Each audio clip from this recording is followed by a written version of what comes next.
Sovryn Community Call, issue 35. So I wanted to just ramble a bit, and my favorite definition of the word sovereign is independent of outside authority. So as an American, I feel very privileged to live in a country where I don't have to worry about conflict in my neighborhood. I can say whatever I wish with no repercussions, and where career opportunities abound. So I just want to say my heart goes out to anyone who does not have that same privilege. I just want you to know that we as Sovryn core contributors, we use our time and energy to build and expand on permissionless protocols that financially empower us in the face of oppression. So we're here to build a world on top of Bitcoin that can enable financial sovereignty that withstands all angles of attack. And we'll continue to build towards this future. So may you maintain a keen eye on your loved one's safety as well as your own. So thank you for joining us here. Thank you for sharing in this mission. The guidelines are, keep yourself muted. If you'd like to speak, just toggle the unmute button, and we'll call on you. And before we go through the agenda, would anyone here like to introduce themselves and say hello? Don't be shy.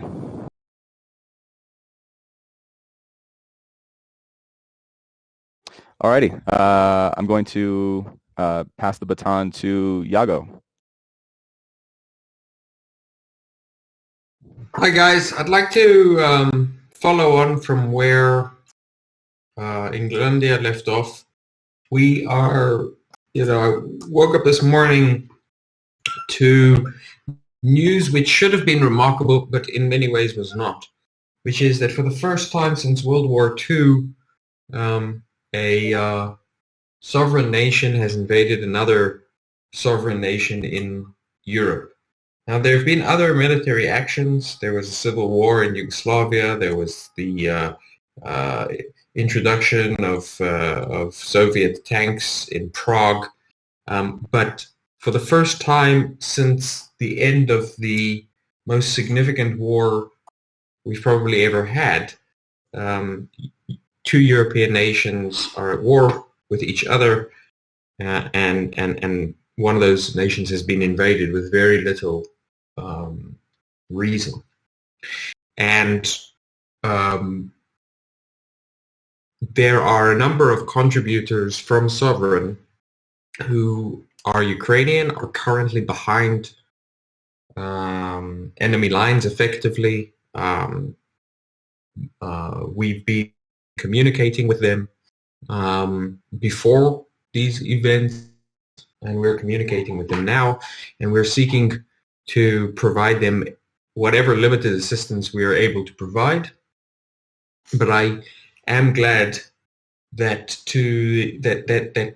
their involvement with Sovryn provides them with enough financial sovereignty and the wherewithal to be able to leave Ukraine at the first opportunity they get and set up lives in other places. We had been talking to them before this went down. As the drumbeat of war became louder and louder, we spoke to them about being able to provide assistance, and many of them were making plans to leave Ukraine. And events have overtaken their planning. And this is frequently what happens in these situations. It's very hard for us to imagine the unimaginable. But Sovryn, to a great extent, is all about imagining the unimaginable. And what we all need to do for our own good and for the good of those around us is we need to be able to imagine the unimaginable. There's an optimistic story that we tell about Sovryn, but there's also a pessimistic story.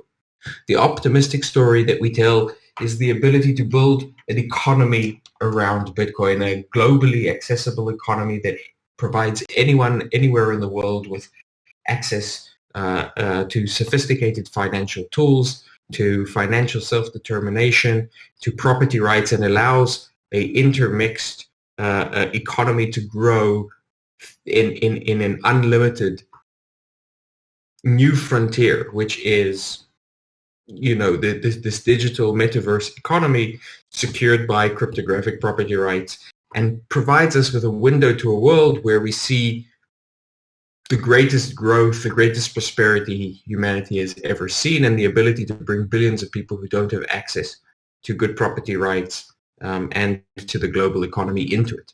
And that's the optimistic story we tell. We tell an optimistic story about creating new institutions which are more decentralized, which are more transparent, which are less corruptible. And those things are unimaginable for many. They're almost science fiction, or are science fiction, but we're working to turn them into reality.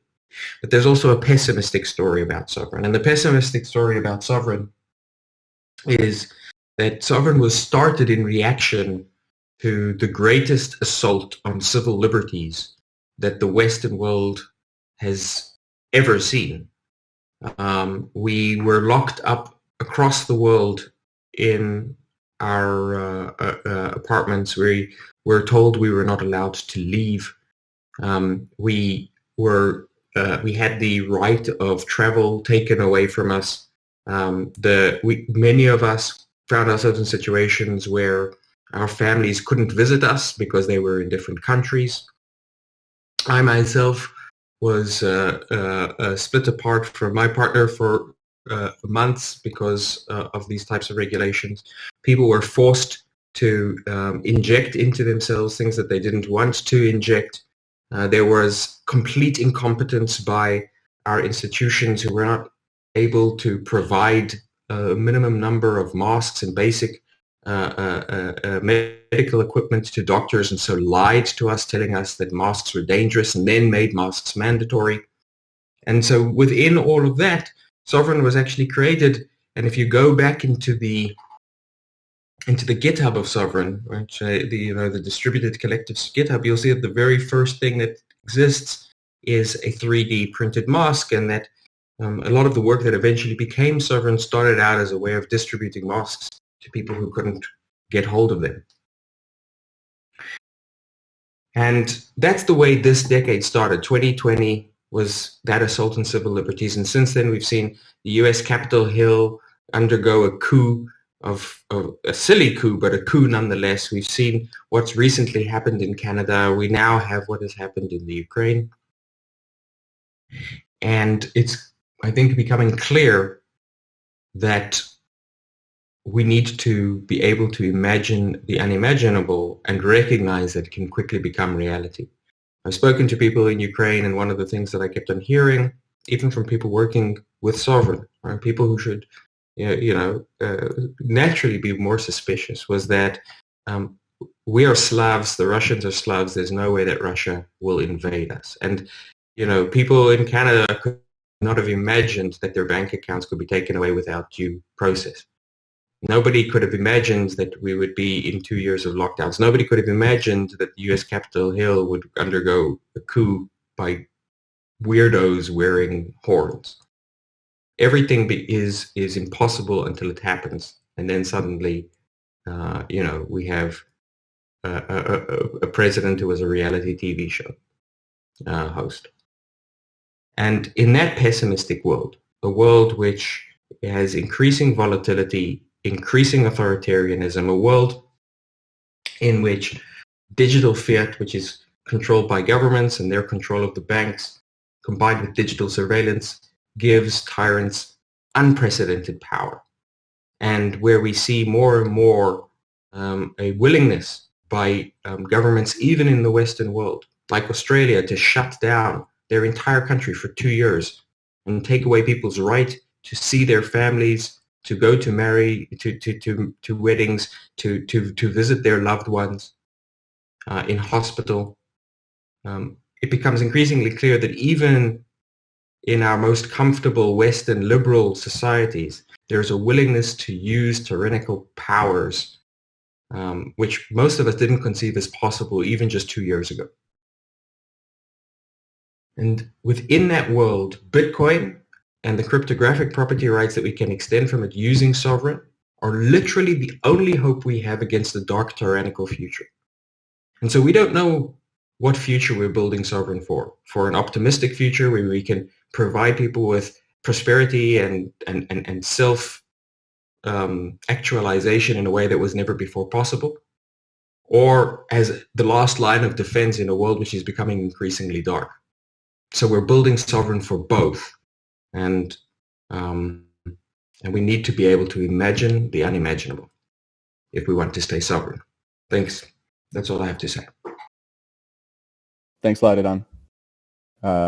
And with that, let's invite John Light to the stage so he can speak on the product. Yeah, thank you guys for the introduction and those thoughtful words.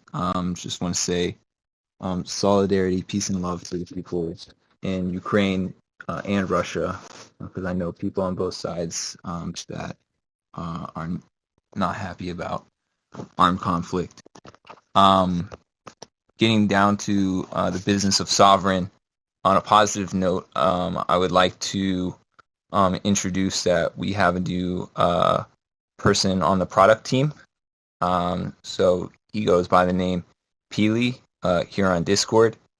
Peely, if you're available to talk, perhaps you can introduce yourself to the community.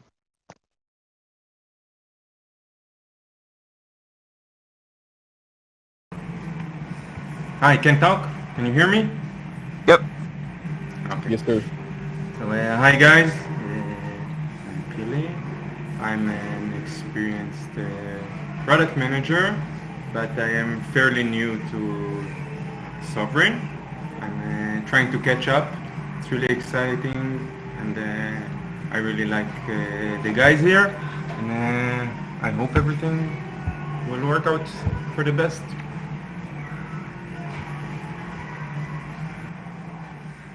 Thanks, Peely. So if you have any feedback about Sovryn, the product, of course you have the user feedback channel here on Discord where you can share your feedback, and Peely and myself will be of course monitoring that channel and also interacting with folks directly, and might even have larger opportunities for people to get involved in providing feedback to products before they even go live, so that we can make sure we're working on the right things. But yep. So welcome, Peely, to the team. And then the one thing that I will update on from the product side today, as it relates to the product itself, is just that we are kicking into high gear, working on the Sovryn mainnet launch, or not Sovryn, the Zero mainnet launch, and so previously the plan was to release a lightly modified version of the original Liquidy interface that Zero was forked from. But after some early feedback from users, we've decided to release a more polished version. And so work has begun on that, and you can expect to be hearing updates about that as we get closer to the actual mainnet launch. So excited for that. And with that, I will turn it over to Ororo for more development updates. Thanks, Light. So since the last call, we were not idle. I think the most prominent thing which happened was the Perp trading competition, and maybe some of you who are listening here participated at that. I'm not going to go into much detail here because Vasili is going to present to us the trading competition results and some insights we gained directly after I'm finished. Apart from that, we've been working on small improvements to fast BTC and the zero liquidation service and preparation of the next launches on the pipeline, which means above all the upcoming trading update, which comes with a trading page redesign, which will show additional information, for example, about liquidations which happened, which are currently just missing on the deck. And it's also going to bring limit orders for spot orders and margin orders and the new notification service. Can you mute yourself, whoever is this a making noise? computer that we bought and installed, or is it? Okay. All right, help me mute the guys who are not muted. So the notification service is going to send you notifications about liquidations and also margin calls prior to liquidations, so hopefully it doesn't even get to liquidations, as well as the filling of limit orders. And in the first version, it will only be email notifications, but there might be additional channels then added later on. Apart from that, we already started preparing for the Perp mainnet release. So now we're just processing the feedback we got from the competition. We are implementing the improvements, preparing the limit orders, and just in general everything which is still missing from mainnet. Also coming soon is another update to the bridge. They are currently working on reducing the number of multi-sig signatures, or better said, the number of multi-sig signatures will be the same, but we're reducing the number of transactions by allowing the federators to exchange the signatures off-chain so that we have to send just one transaction to the blockchain and not multiple. And this should also allow us then to trim down the costs of the bridge. And very new on our schedule, which is something which we had not yet planned in previously, is the testing of the CK Sync Alpha, which is very exciting. We were invited to the closed alpha testing, which is now apparently fully EVM compatible. So we are very excited to find out just how well this is already working. And I think these are the most important updates from my side. I do not want to talk too long because I want to give Vasili enough time for the Perp competition result presentation. Thanks a lot, Ororo. Vasili? Okay, Did we? It works now, I think. So for those of you who missed it, we had a 1-week competition on perpetuals. Everyone received 0.2 competition token that corresponds to a Bitcoin and could trade Bitcoin US dollar with margin held in Bitcoin. We will distribute prizes to the 3 best traders and also allocate some prize money to the best improvement and bug reports we got. The goal of the competition was to test perpetuals in a live environment before we go to mainnet, so we can detect errors and improve, and also to present the product to all of the Sovryn community. So in the next slides, I'll show you some statistics on the competition, and I will briefly touch on the planned improvements we have before the mainnet launch. So here we can see the number of active accounts over time. We have a small gap there because our data collection system was down for a while. We can see that in the beginning the start was pretty slow, but towards the end we had a lot of active traders. So for instance, the number 350 at about the 20th of February means that we had 350 traders that were had an active position in the system. Then here's a list of the top traders. We can see that they made quite some profit, so almost 400% for the top for the first one. And what's also interesting is that they opened quite some trades, so they were not just going short or going long, but they were actively trading. May I ask a question? Sure. If you can go back one slide to the number of active traders, you said that's the number of people who had active positions on the AMM. Does this mean that everyone who got liquidated is not counted in anymore? Yeah, so we had a bug in the liquidation, which meant that those that were liquidated were still considered active. Ah, okay. But I don't know how much that would contribute to that number. So it would probably still, I mean, certainly above 300. Okay. Thanks for your smart question. And everyone, please feel free to ask questions. So then here what we can see is the margin used by the traders once they open a position.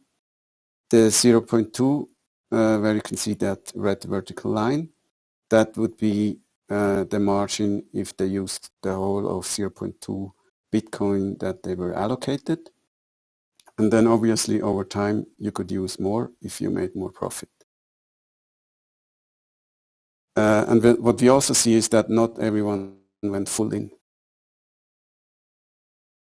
Then position sizes. Here again, the vertical red line would be the maximal size you can get with the maximal leverage using 0.2 Bitcoin as your margin. And we can see here that the position sizes vary a lot and are often also small.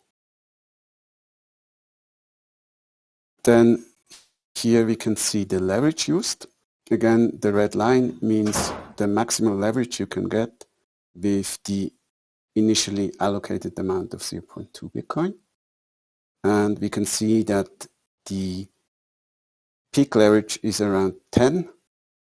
And 10 is the amount that you can trade if you have a large position. So at some point there is a cap. If you have a very small position, you can have a higher leverage. And the larger that position gets, the lower is the leverage allowed. And at some point there's a cap and you can always get a leverage of 10. What we also see is that we have lower leverage here. So very low, lower than 1. That happens if your trade starts to be profitable, then the leverage decreases because you made gains. Then this graph shows how the price of the perpetual deviates from the spot price of the Bitcoin US dollar index. So the perpetual price deviates if most traders are either long or most traders are short. So if there's some kind of imbalance, and that then helps to attract traders from the other side, so that the price again goes towards spot.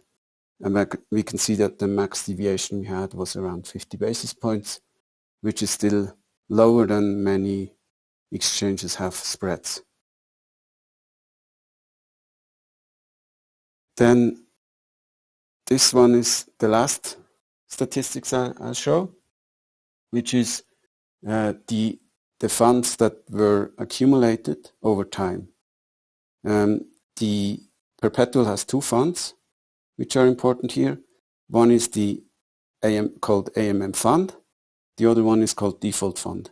The default fund is used to send funds from the AMM fund if the AMM is well equipped with funds, and also to withdraw funds if the AMM needs more funds. The green part on top shows the aggregated amount, and you can see that over time the AMM funds grow. That would mean we could provide so the AMM makes a profit over time, and we could provide rewards to Sovryn holders. Okay, so now here just a very quick overview of what we want to improve. So the first point is we had issues with the testnet nodes. So many people couldn't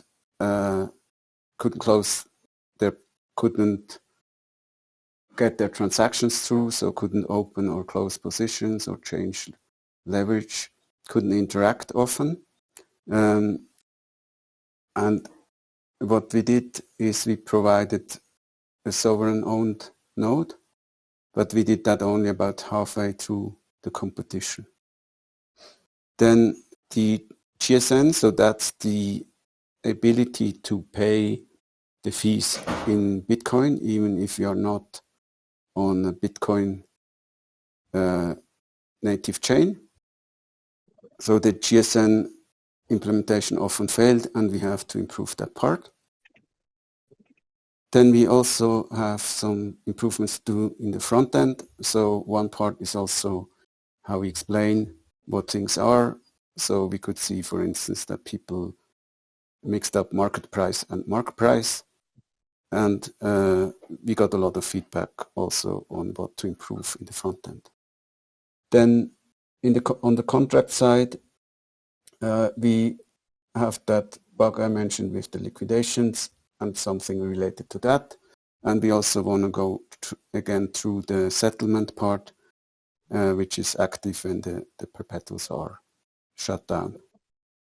Then last but not least, we got a lot of feedback that we should add limit orders and stop orders, and we'll be able to do that for the mainnet launch. And that concludes the presentation, and I'm happy to take questions if time allows. That's awesome, Vasili. Thank you very much for sharing that. Thank you.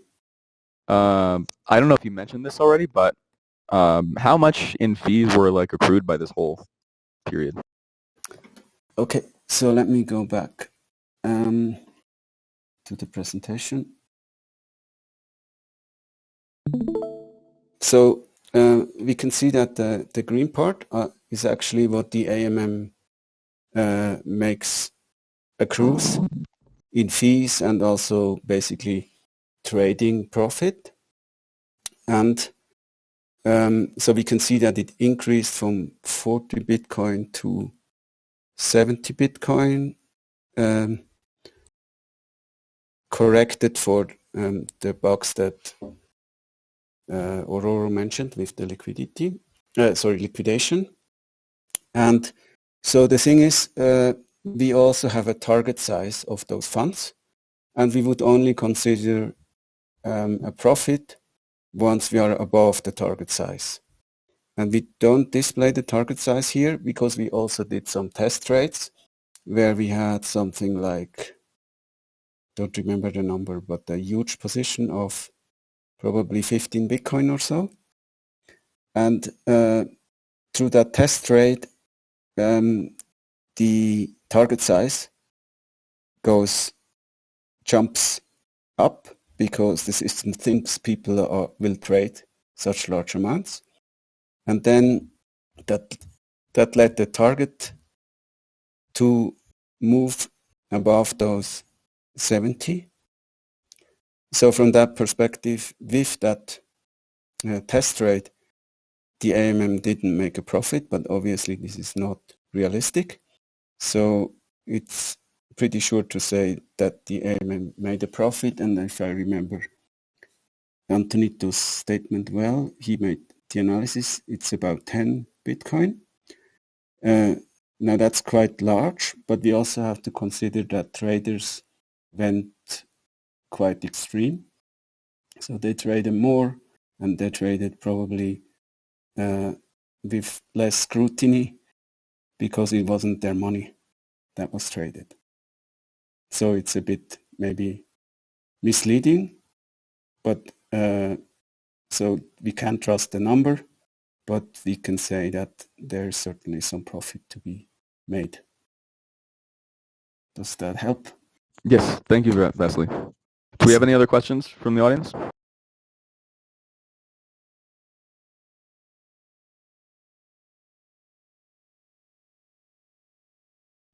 Hey, Vasili. This is David. I guess I'm just curious your perspective. Do you feel that the Perp Swaps platform was adequately battle tested in this competition, or do you still think that there's anything that's kind of left open that you feel maybe uncertain about, or that would kind of require more tweaks and testing? Mm-hmm. So in terms of the AMM, we are very confident that it's a good solution. We had those, as I mentioned, huge test rates. We were not able to liquidate traders by making those huge test rates, so we can't, we are resistant against malicious traders, and it held up very well in terms of pricing and profit. So from that side, we are very confident. What we should improve is how we explain the product, and also the front end. For instance, one part that Shin wants to improve is the interaction between the different information sources. So sometimes people had delays in the opening price being displayed. So the whole experience should improve. In terms of product, we're happy, but in terms of presentation, we think should improve. Amazing. Sounds good. Thank you.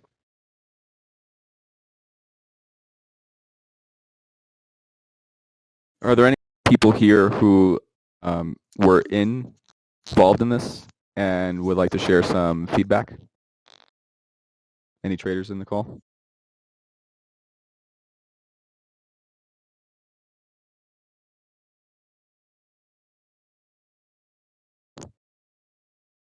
Okay, so if no other questions, I'll move on to the next set of updates. We have the Gimp with adoption. Hey guys. So we know Sovryn ultimately is for everyone, whether that's Canadians who've had their bank accounts frozen, Bitcoiners, traders, people who are new to the industry. And we've recently kicked off a rebranding process to take Sovryn from its current, I would say, perceived relatively niche appearance to a more open, cleaner appearance and behavior, with the goal of, being more approachable for everyone and more explicit in our mission and vision. So I think at the moment we've had quite a lot of feedback. Some people turn up to the landing page or the DApp and they're like, "What is this?" So for those of us that are familiar with the system, we love it, and we're basically just going to be looking over the next couple of months essentially to redesign everything, have it a lot cleaner, as you would expect for something that's so huge. We're also in the process of setting up Intercom, which is a support system. I think Malva might have touched on it already. We'll be using that for support and email and a whole bunch of stuff. The best way I can describe it is it's like a live chat support system that we'll have overlaid on the DApp and the landing pages and maybe even the wiki.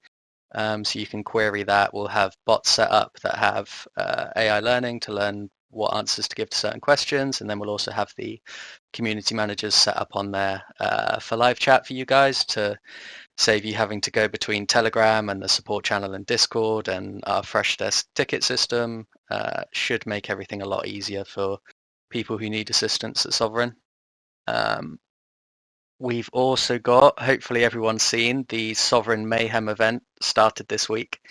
So if you're not familiar already, this is 12 weeks of various activities like giveaways, competitions, surveys, where we'll be rewarding SOV and some other cool things. I'll mention a couple, like hardware wallets and signed books and that sort of thing, giving away to active community members. I think it's about time we rewarded all the amazing stuff you've been doing. I know coming up in the next week or two, we'll have a good amount of content that's been created from the community going up on the blog. I don't want to spoil anything, so you can wait till that's out.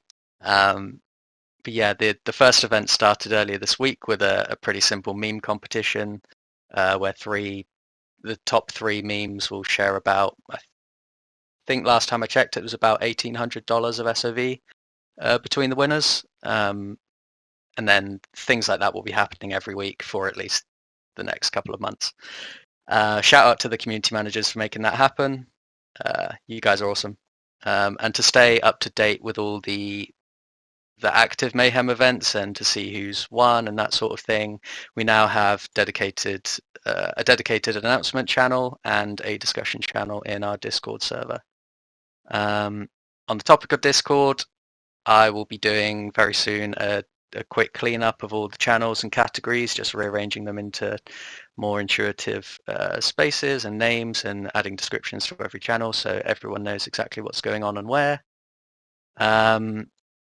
We have, if nobody yet has seen, a weekly newsletter called the Sovryn Scoop.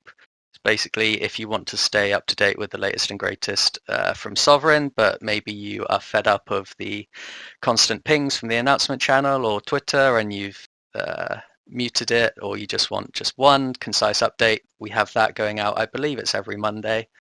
Someone can correct me if I'm wrong. And I think you can sign up to that at sovryn.app. Other events, we have the Sovryn mobile app that a community member has made. To see more information on that, you can go to forum.sovryn.app. It's on there. It's currently a very, I would say, prototype kind of test solution. But after another round of improvements, I think at some point we'll be asking for community to maybe set up a new wallet and test that out too. We could even be giving away some rewards for the best feedback on the mobile wallet as a Sovryn Mayhem event, so do look out for that. Regarding marketing, I believe we'll be having a one-off town hall focused completely on marketing strategy for the rest of 2022. What we have planned, what we're going to be doing, where we're going to be going. There's a whole bunch of really cool stuff that I will let you wait until then. That town hall should be in about 2 weeks or so, so keep an eye out for that announcement. Last but not least, Yago will be speaking later today at the Bitcoin Innovation Summit at 6:20 UTC. That was also announced earlier, so you can check our announcement channels to see the details for that. That's it from me. Thanks, Inga. Thanks a lot, the Gimp. I will cover a couple of business development updates and then bring in Omer from Blindex to speak for about 5 to 10 minutes. So Let's Bit, a South American centralized exchange, recently integrated Sovryn's lending pool for DOC, the DOC stablecoin. So that means users can use DOC within Let's Bit and lend it through the Let's Bit UI into Sovryn and earn interest. So hopefully that is the start of many more integrations with the Sovryn protocol. We've had a project that's actually been in stealth mode for quite a bit, and the project lead was unable to make this call, but I'll just give you a sneak peek.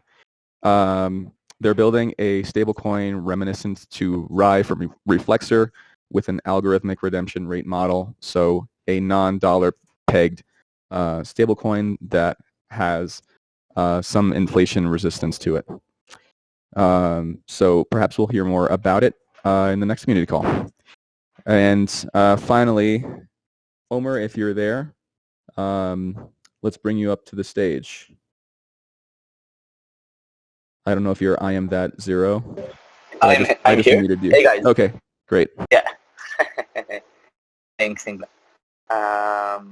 Hey everyone. Thanks for the opportunity, and really great hearing about all the work that's been done in Sovryn. So we're quite excited to join the community, and we started presenting ourselves about a month ago in one of the community calls, and I think now after we launched. 2 weeks ago, we actually did a soft launch, and we released the platform to mainnet. And we thought it would be a good chance, a good opportunity to present it to the entire community here, talk a little bit about what we are, what's our goal here, and basically explain how do we see the connection with the Sovryn community. And yeah, I can share my screen for a second and show and demo the platform. But before that, I want to say 2 sentences about Blindex. Blindex is a multi-currency stablecoin platform, which means that our goal is to help anyone to deal and work with his own native currency pegged stablecoin. So we made the platform that it will be very easy and very scalable to create and mint any kind of new stablecoin. So if I want to create a new Japanese yen stablecoin, or Argentinian peso stablecoin, or Mexican peso stablecoin, it will be very easy for us to create it, maintain its peg, and to provide it to the community. So right now, we have available in the platform 2 stablecoins, BDUS and BDEU, which are USD pegged stablecoin and Euro pegged stablecoin. And once we build the community and we build the DAO, we'll add more stablecoins to the mix, and we'll be able to provide and to cater other communities and more users' needs. And essentially, and here I'm gonna share my screen. Okay, can you guys see my screen? Yeah. Perfect. So once you log into the platform itself, you actually have this dashboard where you can essentially see the peg stability, the price of the BDX token, and the pricing of the different stablecoins in the platforms, including the total supply, the market cap, and the stability itself. You have on the left all the different tabs, and here essentially you can see the different indicators, how to mint and which tokens they want to mint. So you can essentially mint a BDEU or BDUS stablecoins. You can choose the amount, and you can choose the preferred collateral, either RBTC or ETH. And essentially, once you do that, you can either mint or you can use our swaps in order to do that. And obviously, you can always redeem. So where you can take the stablecoins and redeem those back to your collateral. Same goes to the swaps, swapping between the different tokens, and all of that basically with the goal of providing liquidity to the different pools, and to have the ability to stake those LP tokens and get your high APR rewards in the form of BDXs. So here you can see the process of how someone will basically provide liquidity in the system, and then going to the staking page, you can see the different tokens pools. You can see the TVLs and the different APRs, and the multiplier and the max bonus on each different pool. We just recently, and when I'm saying recently, we actually released it yesterday. So we released a new pool, the BDUS XUSD pool. So we integrated the XUSD pool into our AMM, and you can also swap between BDUS and XUSD. You can see your staking and your vesting schedule in the platform, and essentially what we want to provide is the ability to move between any stablecoin to any stablecoin, and to use those and get interest on top of your stablecoins. And the vision and how we see the entire picture of the value proposition that we offer to our users is essentially a triangle of three main proposition, fully decentralized stablecoins, which means we only use decentralized tokens as collateral, BTC and ETH. We only use our backend is rely on a decentralized cloud service, StackOS. Everything that we are doing is fully decentralized and basically not stoppable. And you can see that with everything that's going on around the world, we want to go in that direction. We want to have this unstoppability approach with the platform. We also see the multi-currency angle in everything that we are doing. So obviously that is a main one of the main pillars that we are relying on. And the third one is actually being and maintaining this capital efficiency ability. And in the system, you will always be able to mint and redeem your stable coins in a ratio of 1-to-1 with the pegging. So we are trying to maintain as much as possible, and by now we are doing it pretty well. A very high capital efficiency ratio. I think going back to the main purpose and why we think that Sovryn and Blindex are a good combination is that we see ourselves as an amplifier of services that are using stablecoins. We see ourselves as an amplifier of services that needs to have access to a stabilized digital assets. And in our vision, once we have this stabilization mechanism that is working correctly and we can properly maintain and stabilize digital assets, we can go from stable coins to any kind of other digital asset like stocks, bonds, price indexes, real estate assets, and so on and so on. So that will be our long-term vision. That's where we are thriving towards. And obviously, that I think that can have or bring a lot of value to the Sovryn ecosystem, including in the lending services, in the AMM services, and in future other services that Sovryn will bring up. And I think that one of the first thing that we are going to do is actually add our tokens, and that's something that we are working with the biz dev team here in Sovryn together with Ingalandia, adding our tokens to Sovryn AMM, and further down the line we hope to be able to add it also to the lending services. And I see more and more cooperation that we can build together with the team here. I think that we have amazing community. We are doing great things, bringing DeFi to Bitcoin, and hopefully we'll continue doing it in the future together.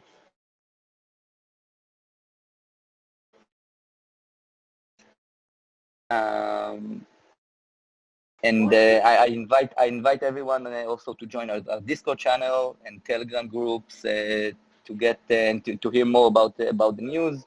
And I promise to share even here more news in the future. I think that's all from my side. And if anyone have questions, I'll be happy to take those.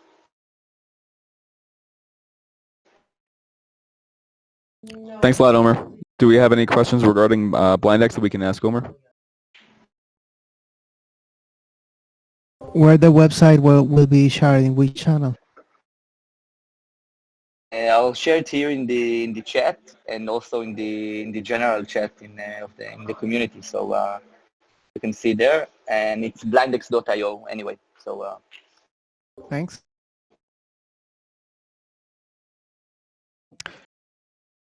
All right. Any final questions for Omer? I have a couple of questions. I saw that you guys have a AMM function on your app. I'm wondering what kind of AMM are you using? So our swaps are based on Uniswap V2, and yeah, that's basically that. So okay, and what is your go-to-market and distribution strategy?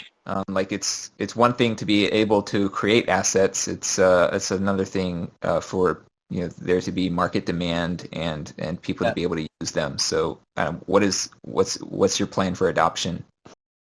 That's actually a very very good question. So I'm happy that you reminded me to talk about that. So thanks.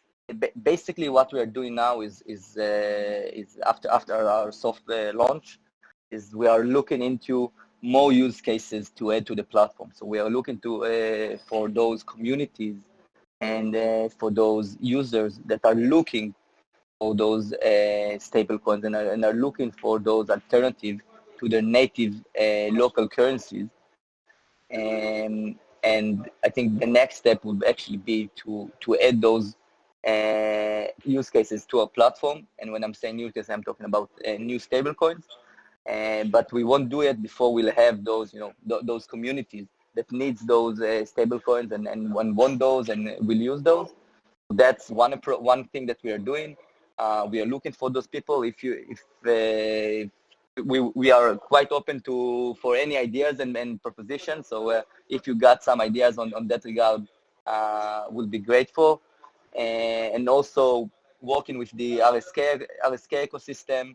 I think that's mainly where we're going to bring most of the users in the beginning. And surprisingly, a lot of the new users that we already have in the platform are actually new to RSK, and most of them use the Sovryn bridge to bridge their funds and go into our platform. So that's by the way, that's another use of and collaboration that we are doing with Sovryn. And I think that's the idea is to bring those communities not only from the RSK but also from outside of the RSK ecosystem and bring those into this place. The communities that are using Bitcoin, Bitcoin fund and Bitcoin maximalist, and some other communities that wants to have the ability to move to their to a local stablecoin, but still wants to do it with decentralized one. So I think that's cool. What we are looking for. Thank you very much, Omer. Thanks for sharing all that. We have a few minutes left of our community call. Does anyone have questions or items that they'd like to bring up while we come towards the end of the call? Alrighty, I guess I will just wrap this up and say thank you all for joining us and being part of our mission to carve out a trail for Bitcoin-secured financial sovereignty, dismantling what people know and understand about money. So help us spread the word and create more sovereign individuals. And don't forget to follow us on Twitter and Telegram, subscribe to the Sovryn YouTube channel where you can see this call posted, and visit us at sovryn.app. Thanks, everyone, and stay sovereign.